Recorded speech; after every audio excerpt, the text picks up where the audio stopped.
Napenda kutaarifu umma kwamba mkoa wa Tabora ni salama, upo shwari. Hakuna kikundi wala mtu ambaye mpaka sasa hivi anaweza akawa ni tishio au akapelekea kuwa tishio itakaloweza kupelekea wananchi wa mkoa wa Tabora washindwe kufanya shughuli zao za kila siku za kujitafutia. Kila mmoja, kampeni zinaendelea na zinaendelea salama, pia hakuna tatizo lolote. Tulipata bango kule Nzega, mliona mtu ameandika kwenye ukuta wa nyumba ya mtu kwamba tarehe 29 ni maandamano. Yupo mtu mmoja tumemkamata pale Urambo, anaendelea kuhojiwa. Aliandika kwenye nyumba ya mtu usiku. Sasa vyombo vyetu tunayo intelligence imara sana. Walimkamata asubuhi yake, anaandika kwenye nyumba ya mtu kwamba usiende kupiga kura, naenda kwenye maandamano tarehe 29. Sasa anaendelea kuhojiwa na vyombo vyetu vya usalama. Nikaona niwahabarishe umma kwamba matendo ya namna hiyo yaliyo na mwelekeo aina hiyo yote ni batili. Sasa sisi kama serikali tuna kazi ya kulinda kila mwananchi katika mkoa huu. Cha kuhakikishia ni kwamba tutawalinda kwa dhati kabisa. Kwa mtu asije akapata hofu kwenda kwenye kituo cha kupigia kura akidhani kuna uhalifu au kuna vurugu yoyote inaweza ikatokea. Katika kipindi hichi chote hichi mpaka tunamaliza uchaguzi, vyombo vimejipanga kukabiliana na uhalifu na vurugu ya aina yoyote. Wapo watu tumesikia pia na nyinyi mnaona wamejiandaa kuchoma baadhi ya maeneo wakimention vituo vya mafuta.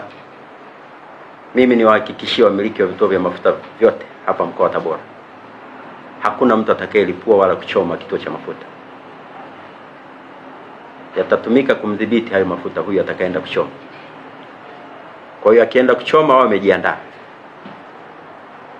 Tunavyo vyombo kila mahala, kila kituo cha kupigia kura.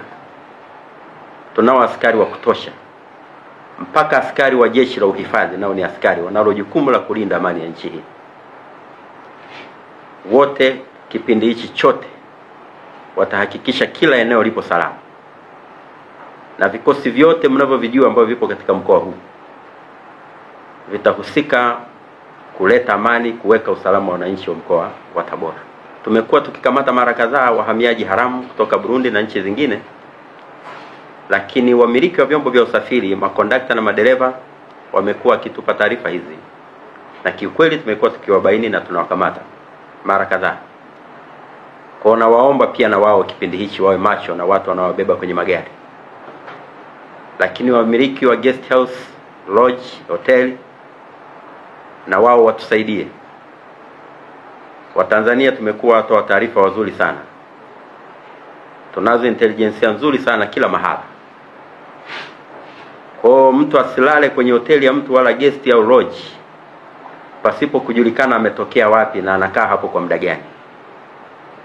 Kuanzia leo akikaa siku 2 basi taarifa itolewe kwa uongozi uliopo katika eneo hilo.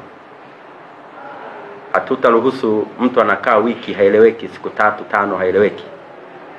Haraka iwezekanavyo taarifa itolewe ili aweze kuhojiwa kwa maana njema kabisa. Kama nilivyowaambieni ndugu zangu, tunalo jukumu la kuhakikisha amani na usalama wa mkoa wetu.